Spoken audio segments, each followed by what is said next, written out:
Hey guys, welcome back to Gardening Young. So today we are in the kitchen and we are going to be preserving some cherry tomatoes. So I have a bunch of cherry tomatoes this year and we cannot possibly eat fresh all these cherry tomatoes. So I don't have a dehydrator personally, which is one of the things that I know a lot of people they'll dehydrate their cherry tomatoes. But instead of doing that today, what we're going to do is we are going to be freezing our cherry tomatoes. So I'm going to be freezing them two different ways. One, I'm going to be roasting the tomatoes. Like I'm going to cut them up, roast them, and then freeze them. And then some of them I'm going to be freezing whole. So I'm doing about half and half. I didn't measure it. I think I'm doing a little bit more roasted than I am freezing whole, but that's kind of what I'm gonna be doing because I don't have a dehydrator. I've never done this before, so you guys will be learning with me, and I cannot wait to take you guys along the ride. So let's just hop into this video. Okay, so right here I just wanted to show you kind of what I have set up. So right on this tray I have all the cherry tomatoes I'm going to slice up and roast, and then on this one I have all the ones that I'm freezing whole. So they are already washed. I've washed them, make sure you do that. I've washed them really good. I also had to kind of pick through them because I had harvested some of these about a week ago, so some of them were not the best.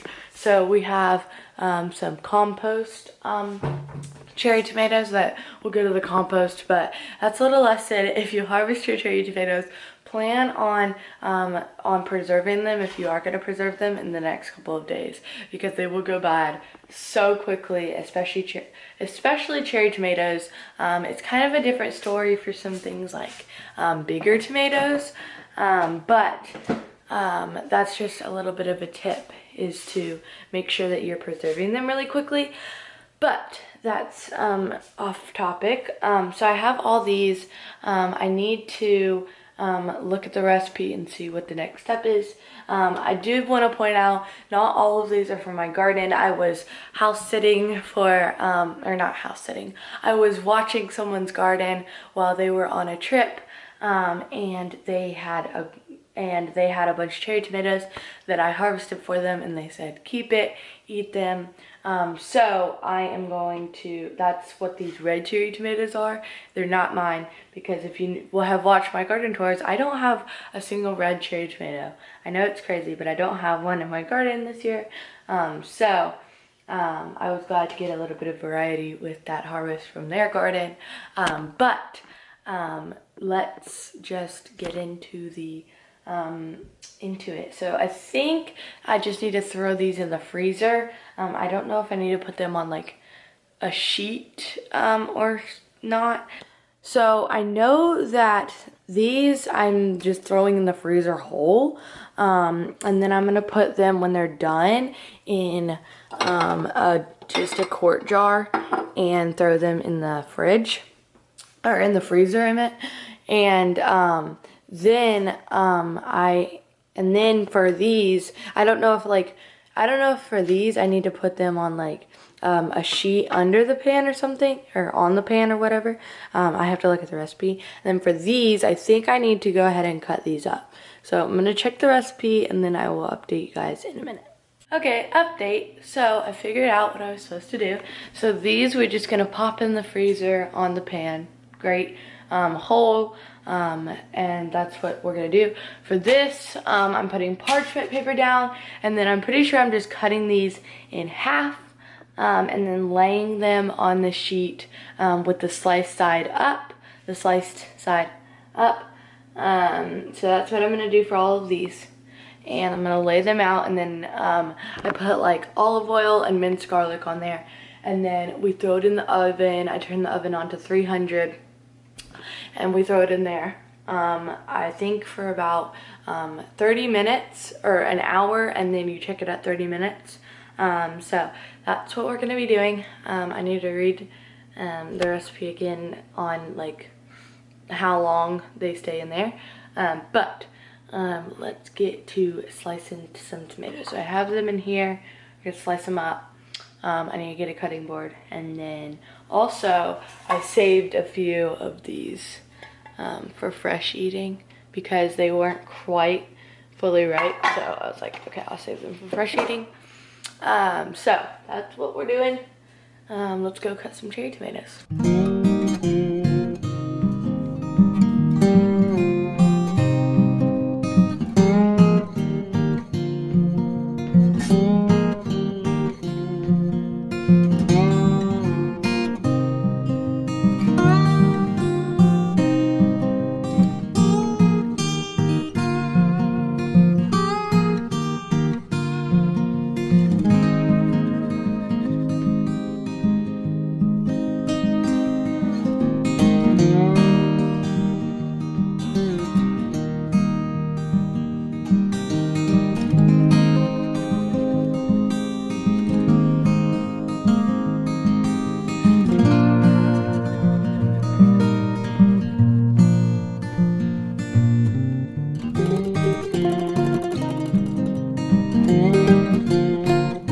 Okay, so this is what we're gonna do next. So I'm gonna sprinkle some olive oil on top of the tomatoes, then just some salt, some pepper.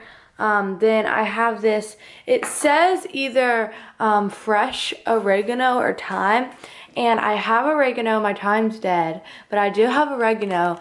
But the thing is that I don't want to have to go out there, be a whole hassle, wash it, all the things. But instead I have this homemade Italian seasoning. It's just a mix of a bunch of different herbs from my garden that I'm just gonna sprinkle on instead.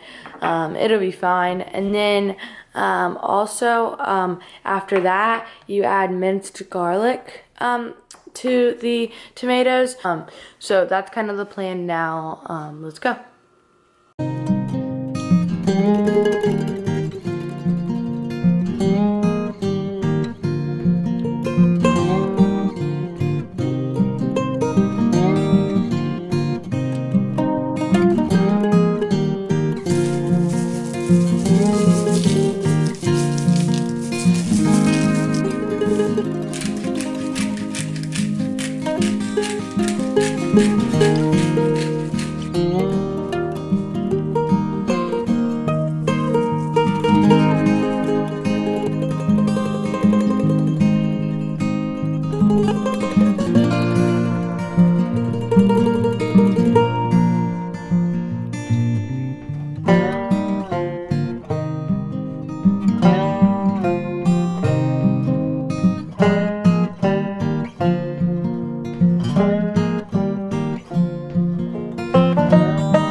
So I just did kind of sprinkle the minced garlic. I know that's kind of weird because that's not really how minced garlic works, but if you're not using store-bought minced garlic, I feel like fresh minced garlic is easier to like sprinkle. But what I just did was I put this on like this little tiny spoon, just a little bit on a little tiny spoon, kind of took my finger and like spritzed it around the tray, and I think that'll work fine. Again, I've never made these before, so we're doing this together. So now I'm going to throw this into the oven at 300 for about an hour, but I'm gonna check it at 30 minutes. That's what the instructions say, and I'll see you guys in a minute.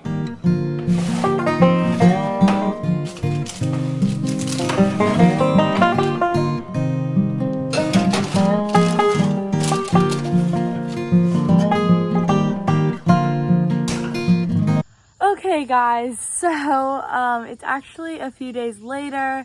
I'm sitting out here on my porch and I was just editing the video that you guys just saw, and I realized that I never ended it, and there's some things that I needed to explain before I ended the video. So first things first, I did end up changing the oven, like how hot the oven was and how long I put it in for. So I kind of went by two different recipes. Like I kind of like got out 2 recipes for the roasted tomatoes and kind of smushed them together on some things. Instead of doing the oven on 300 for an hour, I did the oven on 400 for about 25 minutes, and that just worked perfectly. I really liked it, and it was quicker. So that's kind of what I decided to do, and it worked really well. The Italian seasoning worked perfectly.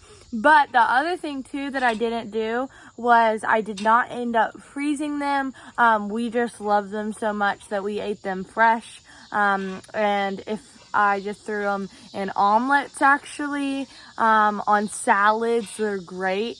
And so I just ended up throwing them right out of the oven into the refrigerator. And that's how I did it. I didn't need to freeze them because, one, we didn't have a lot, so we could easily eat them in the next couple of days. I didn't have to freeze them to like keep them for the winter or anything. So that's a few things that happened. The other thing too that I changed, that I said in the video I was going to do but I didn't end up doing, was I didn't put the whole frozen cherry tomatoes in the little quart jars. Not little, but in the quart jars. I ended up just putting them in a plastic bag and sealing it up real tight, getting all the oxygen out of it, because I realized I didn't have a lid for the quart jars, so I didn't want to do that. So just a few things that I wanted to make sure you guys knew, that I changed, that I said I was going to do in the video, but I didn't end up doing. But I hope you guys enjoyed this video. And I hope that you guys enjoy making this stuff. If you have a lot of cherry tomatoes at home, I will definitely be doing this stuff again because I have really enjoyed it. We love the roasted tomatoes. They are so, so good. So I highly, highly recommend them in omelets and on salads. So good. We have been loving them the past few days. So I hope that you guys make some at home and enjoy them with your family. Make sure you guys hit that subscribe button, like, comment, all those good things, and I'll see you guys next time. Bye.